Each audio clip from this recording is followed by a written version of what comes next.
Hello everyone, welcome back to Rolling Solo. My name is Adam Smith. We are playing through Founders of Gloomhaven. This is currently on Kickstarter, designed by Isaac Childress. If you have not seen the solo setup video and solo overview video, please ensure that you watch those first before jumping into this playthrough video, as it will likely not make as much sense, or you may have a harder time connecting the dots on what is happening in play. Because I'm going to just start jumping into the play here. I will explain as much as I can as I go through it. But it will be kind of jumping into the fire if this is the first one you've seen. So, this is a solo playthrough, so the very first thing you want to think about when you're doing a solo playthrough in this game is once you've got your main resource in play, which I do currently right now, it is the stone resource, being that I'm a Savast character. I want to take a look at prestige buildings, because I know in the call to vote phase of the round, I'm going to have to bring one of these three into play. Now, these ones are going to cost me some influence. This one's going to be 4 influence total with 2 lasting, or 2 fleeting influence cost at 2 influence cost total. So it's a little bit nasty, and if you don't understand the difference between lasting and fleeting influence, the red is worth 2 influence and the fleeting is worth 1. The reason they call it fleeting is you actually lose all your fleeting influence at the end of each round after the call to vote happens, but your lasting interest influence, sorry, not interest, actually sticks around for multiple rounds. So it becomes a little bit more valuable when you get those, but then again, they're more costly when you spend them, obviously. So what we're going to do here is make a decision, and it's really going to come down to what resources we're delivering. Because remember, with the solo play, it's all about making sure our building we create, we're able to actually deliver those resources. So here we have like what's look like for pellets, jewelry, a brick, and some type of guild or city hall type thing. With those 4, the issue with those is the majority of those are second tier resources, and we are not that far ahead. The worst part about it is it's a free resource or free prestige building to go into play next turn if we want. That's not the one we want in play, because we'll have to work twice as hard to get something delivered to it. The safest route is either one of these, and even in Isaac's playthrough, actually, the Temple of the Great Oak was one of them, was one of the easier ones because of it having basic resources needed like stone, jewelry, this is food, and I don't know what that is. It might be a log, so I think that's wood. But then on this one over here, the university, again, people, the gem, the stone, hey guys, we have the stone already, and then whatever that is, looks like a book or some study library type thing. So this one actually looks like not a bad choice, because we can actually use, we can actually get to this one to deliver. It has 2 common resources, and then this people one here, I think, is also common. I think this book is the only one that's that's the only advanced one in the university. So I think that's a great one to actually go for. So we'll be aiming to try to obtain 2 fleeting influence to be able to spend to get this at the end of this turn. That's going to be our goal, to try to get that university built into the land of Gloomhaven here, or city of Gloomhaven, I should say. So what are we going to do first? Well, let's start with our hand of cards. We've got ourselves a trade card, a recruit card, an upgrade card, and a construct card. So let's go through them one by one. I'll use them so you can get a good rough idea as to how these cards are played out. So we're going to first use our trade card, and this trade card here has a little piece of paper inside. It is a prototype, so bear with me. But we really only want to focus on the left-hand side, because these only really come into play when you're talking about multiple people being involved in a location, all that kind of stuff. This over here is really involved for us right now, and really has to do with it'll cost us 1 gold to do a trade action in order to bring a basic resource into play. So when you use a trade action, we gain access to any of the basic resources. We can bring it into play, but it'll cost us depending on where we put it. If we put it in a red location, which is an entrance location, it costs us 1. If we put it in a white location, which is a coastal location, it costs us 2. And if it's a gray or green, it's going to cost us 3. So it's in kind of like the major area. So we're obviously going to want to go for the 1 to start with. We're also really handily beside this gigantic red area. You'll notice that's most likely why the middle section too is the very hard. There is no red, so you're paying a much higher premium to build your basic resources and get them into play. So anyway, we're going to go ahead and spend 1 gold, and we'll use trade face up as a main action, and we're going to go ahead and spend the 1 gold in order to bring a new resource into play. Now, we had already talked about some of the resources that we know we'll need if we're going after this university, and gem is one of them, people's one of them, but I'm thinking that maybe, actually, now that I look at this a second time, what can we do with people? People will end up getting us to this hammer icon here, and I'm sorry that I'm not knowing these 100% yet. I'll learn them as I go. And then where's the other one? The gem. The gem goes to jewelry. That's actually a quicker move. So I think I like that one better. Let's go to, let's bring the gem one into play. We're going to build this. Now this is where, like I mentioned before, depending where we put it, it costs us extra. I spent 1, so I have to put it in an entrance location. In terms of where I build it itself, I can't do it anywhere adjacent. So I cannot put it in any of these places around this particular location. It has to actually be at least 1 further away. We're going to have to build a road later on and stuff like that, but for now it's fine to have space between resource locations. We do get to claim this location by putting our token on it, and when we do so, we get to bump up our income, meaning that in the next round, we're going to have a little bit more money. The other cool thing is we now have access to 2 resources, meaning we've opened up potential to start building bigger resource buildings, which could come into play in these areas right here, if we can find a combination that works, but also to be able to deliver to our prestige building when we get there. So let's jump to the next card we could use. Let's do a recruit action. So a recruit action says main action, you recruit an advisor and gain 1 fleeting influence. Hey, that's exactly one of the things we need to get closer to buying this university. We need 1 of these fleeting access. So I'm gonna go ahead, play this card face up for its main action, gain a fleeting influence, which I will then put beside me. Now remember, if I don't use this by the end of the call to vote phase, and in other words, if I don't use this before the during this phase or before we do the voting on the building to be built, this fleeting influence disappears. I lose it. It's kind of like a get it or use it or lose it kind of thing.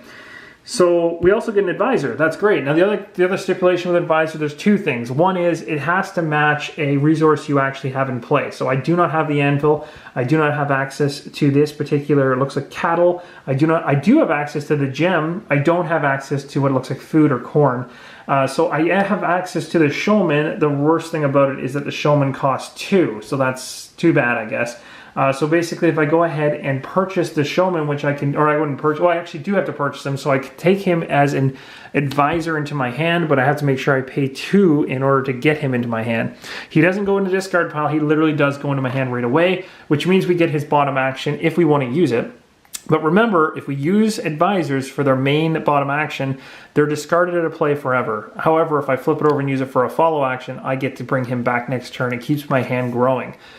So this one says perform a trade action if you want, then gain fleeting influence. Oh, equal to half rounded up the money spent. Okay, so that again comes down to, depending on where you put that resource into play, you can then gain some fleeting influence. That's actually really good, and it could be a huge deal. That's a really good way of converting some coins over to some influence to pull out one of these 2 locations. That's really interesting. I'm gonna have to think about that one now, because that's actually giving me some options. Now this recruit card is done.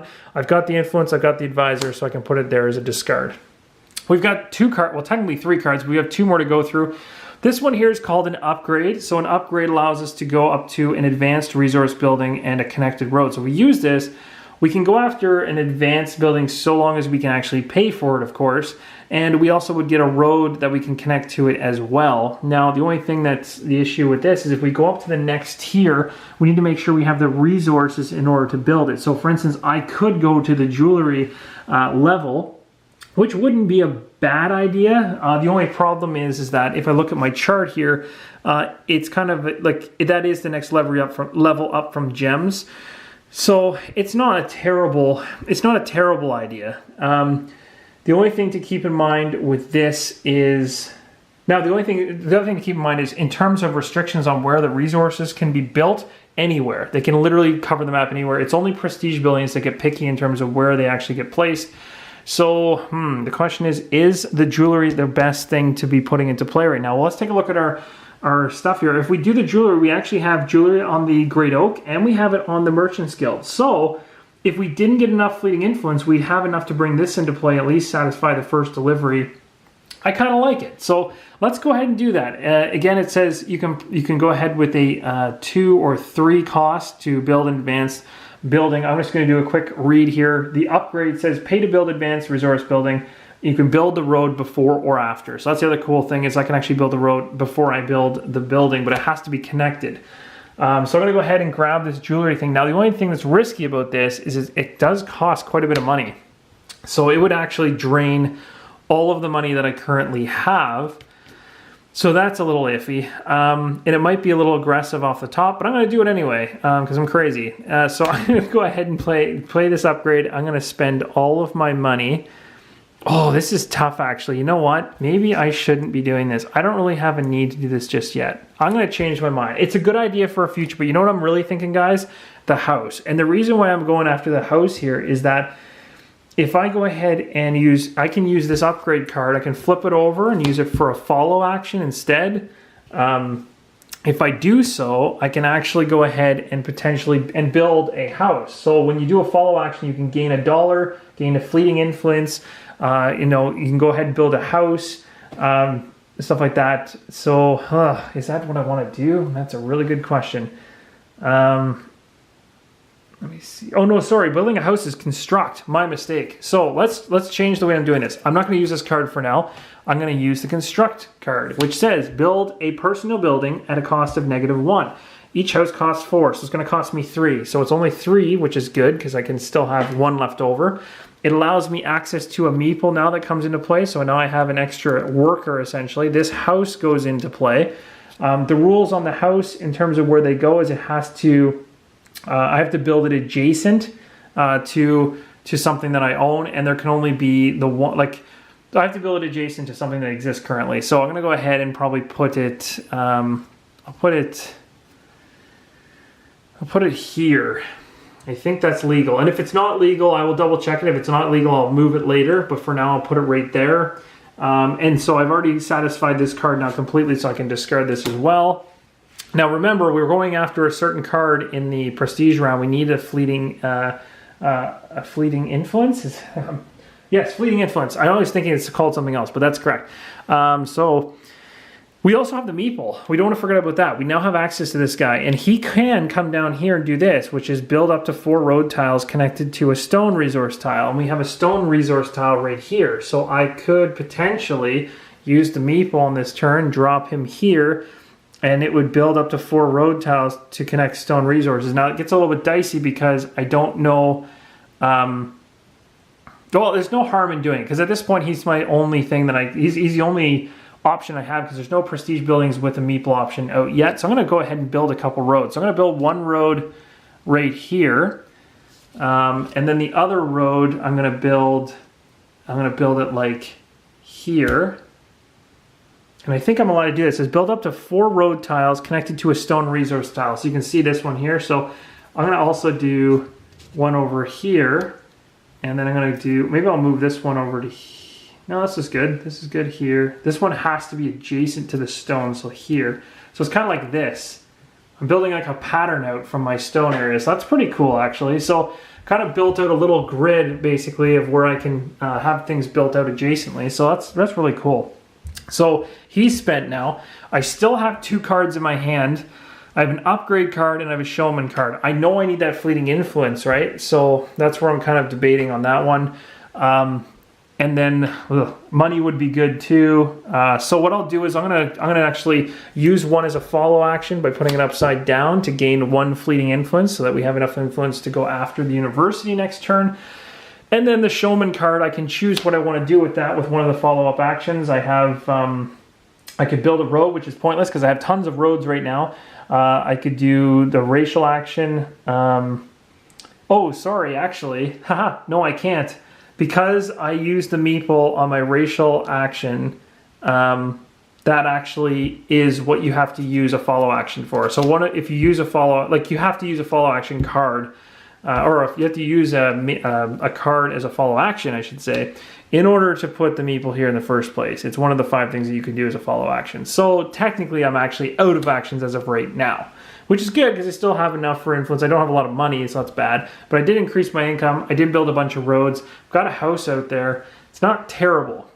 So I've got, things are moving ahead. So now we'll just keep these cards that I've used off to the side. Now the advisor card I get to keep because I never used it for its main action, so that's very cool.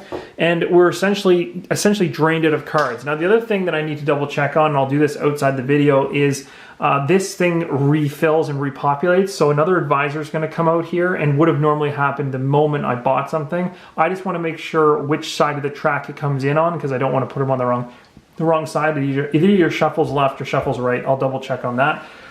So we'll clean that up in between the videos. So now, at this point, we're going to go ahead and move into the call to vote phase. And this is where things get interesting. So we're going to check for claim tokens on buildings. And so if there was any prestige buildings in play that had a gray, for me, I'm using these as neutral claim tokens in play, then I would have to, at this point, try to pay influence in order to get rid of them. Otherwise, I could lose the game. But so far, no prestige buildings with that issue, so I'm okay. Let's see here, collecting income. So we're gonna go ahead and look at our income tax, or track, I should say. So we get 2. So I get 2 more coins to my pile, so now I'm at 3, so that's not bad. Not as much as I had when I started, but better. I also get 1 fleeting influence for each house. Oh, I forgot about that. So actually, at the end of the day, I might have, because I forgot about that, I get a fleeting influence because I built a house. I probably could have used the other card for something else. So there's an efficiency thing there that I could have cleaned up on to save myself. But there we go. We've got 3 influence, which is more than I need in order to acquire this university card. And then now we're going to move into the building a prestige building, which is this. So we get to look at one of these and pick which one we want to build. I'm choosing to build this. It costs 2, so I'm bringing out the university card. All right, here we go. So we're going to spend ourselves 2 fleeting influence. We know that once this call to vote building the prestige building is done, which is essentially right now, that all of my influence remaining that's not lasting or red gets discarded anyway, so I lose that one regardless. But at least the university has been built. So the cool thing with that is where things get interesting is that I have to find a place to put it, and I really hope that I built this in a way that this will actually work, because I haven't planned this out in advance. But you'll notice it's green, so that means that one of these tiles on one of these 5 squares, because there's 1, 2, 3, 4, 5, have to be touching a green spot in order for it to be a valid connection. And then after that, it doesn't matter. But it also has to be connected to I might be in trouble here. Well, I don't know. I don't know if I can do this. It's not looking the great. Oh, actually, you know what? I can do it. I can do it down here. I can build a university down here like this. So I can have it connected like so. That's a valid placement right there. So I'm still connected throughout. So that's okay. That's pretty cool, actually. So, and I also have it touching the green location. Now it is taking up a red location, which I don't particularly like, and there's no other way to do it. So I'm gonna go like that. I could come over here and attach it, but you can't have things like adjacent like that. There has to be like a little bit of a gap there through using roads. So I'm gonna go like this, connect it there, so it's a legal placement. And let's see here. What does it say at the bottom? Return up to 3 discarded cards except income to your hand. I don't know if I actually get that ability right now. Gain 1 lasting influence. I'm looking at these other abilities on the card. It's something I haven't actually noticed before. Gain 1 lasting influence for each adjacent prestige building tile. This one seems interesting. Return up to 3 discarded cards except income to your hand. Does that mean I get to automatically keep going right now? Like I bring 3 cards back into my hand at the moment. Anyway, I'm gonna have to look that one up. That's an interesting card. But regardless, what's gonna happen is a neutral claim token is gonna go on this, meaning I have to get something delivered to this by the end of the next turn. The cool thing is by placing this down like I have, I've technically, just by placing it the way I have already connected it. So I've already connected it to the stone. So it looks like the stone is a legitimate connection. So by doing that, it's already delivered immediately. So I'll have to look into the rules in terms of the timing of things. But essentially, I want to do this by a round basis essentially. So I've got this card out of my hand, so it is gone. And now what I'm going to do is look up a couple things. So in between this video and the next, I'm going to do a couple things. One is I'm going to look up this special ability to see whether or not I'm able to actually use this right away, if that continues my current turn. Second thing I'm going to do is check to see whether or not I automatically deliver to these locations right away, and then this token comes off before I even start the next round. Because technically just the way I placed it, it's already connected and has stone. And the jewel or gem over here can come through too, but there's a rule about it going through buildings. You're not allowed to go through houses or other things. So technically it would be going through a resource building. So I don't know if that's valid. I think it has to have a legitimate, I'd have to put another road here essentially to have a clean connection to it. So anyway, we'll have to figure that out in a second. But that's good enough for now, at least in this one. And again, over here, I'm going to have to do a quick little check on the movement of this, because from what I understand, I believe this stuff here, the stuff that you don't want, ends up becoming cheaper, and the new card comes in at the highest end. So I think this one goes like so, and the new prestige building comes out like so. So now we got a brown door one that shows up right here, and again, it's the more expensive of all of them. So that's that, and let's see here. So we added our neutral claim token, and we're all good to go. That's essentially it. So we're ready to restart or start the second round of this game. Of course, all of our cards go back to our hand, but this time we have 5 available to us now. So a little bit more in terms of options. So we'll have to see kind of what we can do in the next one. And maybe what I'll do is I'll start keeping the advisors up top, because they're kind of like the card that's a little bit more powerful and is able to be used, but then discarded for its main action. So that's pretty much it. And like I said before, I will check in on a couple of things that I've done here at the end of this playthrough to be sure that things are moving smoothly, and then I'll come back and let you know where we're at. But oh, and the other thing, just to make mention as well, yeah, actually, and as of right now, no point scoring has occurred, so my point marker hasn't gone up, but it may, because if truly, in fact, because I've connected these by placing it, that these things have delivered, the point values would automatically increase my point value right away. But I do want to double check it happens right away and not something that happens later. Anyway, I hope you guys are enjoying the playthrough. If you have any questions, let me know in the comments below, and we will continue our expansion of Gloomhaven in the next video. So thanks again for watching, and keep on rolling solo.